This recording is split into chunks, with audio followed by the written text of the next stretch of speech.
नहीं, मौका अभी मिला नहीं, अभी तो मैं आया हूं। जब मौका मिलेगा तो आपकी आवाज बहुत अच्छी रहेगी और ये आवाज हमेशा निष्पक्ष रहेगी और कमजोरों के लिए रहेगी।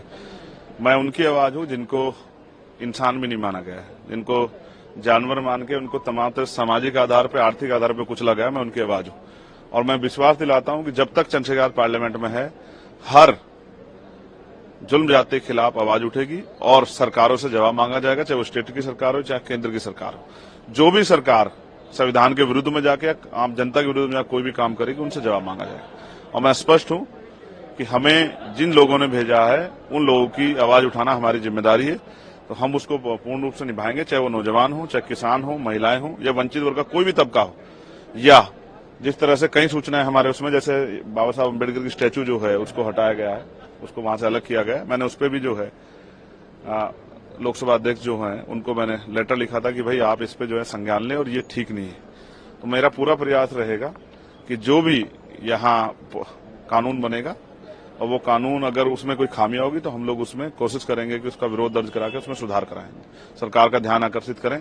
और हम कोशिश करेंगे प्राइवेट बिल लाके भी सरकार जो है हमारी जनता की तरफ सुने, जो जनता चाहती है उन पर भी चर्चा। सेशन में बहुत कम समय मिलता है, मैं ये भी लोकसभा अध्यक्ष से मांग करूंगा सदन के माध्यम से ही कि वो सेशन का समय बढ़ाएं, जिससे कि क्योंकि बहुत बड़ी लोकसभाएं होती है, बहुत मुद्दे होते हैं, उन पर चर्चा करने का अवसर मिले। ये सत्ता के साथ साथ विपक्ष का भी घर है, विपक्ष की भी जिम्मेदारी है।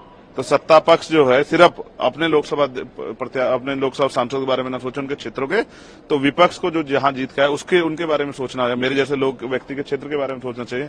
वहां चाहे स्कूल, कॉलेज, हॉस्पिटल बने, वहां रोजगार की जो समस्या उसका निदान हो, वहां बिजली पानी की अच्छी व्यवस्थाएं, सड़कें अच्छी बने, वहां बाढ़ की समस्या खत्म हो, और जो भी बुनियादी समस्या जीवन में लोगों के हैं, कुटीर उद्योग लग के महिलाओं को रोजगार मिले, उस पर चर्चा होनी चाहिए। उसके लिए हम सदन में पर्याप्त समय के लिए अध्यक्ष जी से मांग करें। अच्छा, जो लोग आपके विरोधी हैं वो एक समय में कहते थे कि चंद्रशेखर जी की आवाज जातीय राजनीति पर केंद्रित है, लेकिन जो रिजल्ट है उसने तो दिखा दिया। अब जो आपका एजेंडा है वो जाति से ऊपर रहेगा। देखिए, आप फिर वहीं खड़े हैं, मैं क्या कर सकता हूं। लोग कहते थे, आपने खुद ही स्वीकार किया कि लोगों की बात गलत साबित होगी, आप खुद दोबारा कोई बात कह रहे हैं।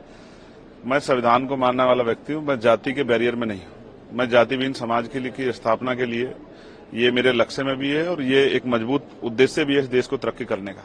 तो मैं फिर आपसे कह रहा हूं, मैं हर एक वंचित के साथ हूं, जिसके साथ कोई अन्याय होगा उनकी आवाज उठाएंगे और जो हाशिए पे है उनको बराबर खड़ा करने के लिए सामाजिक और आर्थिक रूप से हम लोग संघर्ष करेंगे। इसमें अगर जैसे आप कह रहे हैं कि जो कानून बनेगा अगर खामियां होंगी तो आप जरूर बोलेंगे, कुछ अगर ऐसे कदम उठाए जाए जो कि आपको लगेगा कि लोगों के हित में है तो आप सरकार के साथ। देखिए, मैंने सरकार की बात ही नहीं है ना, बात कानून की है। कानून अगर अच्छा होगा तो उसका कोई विरोध नहीं करेगा, और कानून अगर धर्म के आधार पे, जाति के आधार पे या आर्थिक आधार पे भेदभाव करेगा तो उसका विरोध होगा। संवैधानिक जो है मर्यादा में रहकर हम लोग उसका विरोध करेंगे, और यहां भी करेंगे और सड़कों पे भी करेंगे।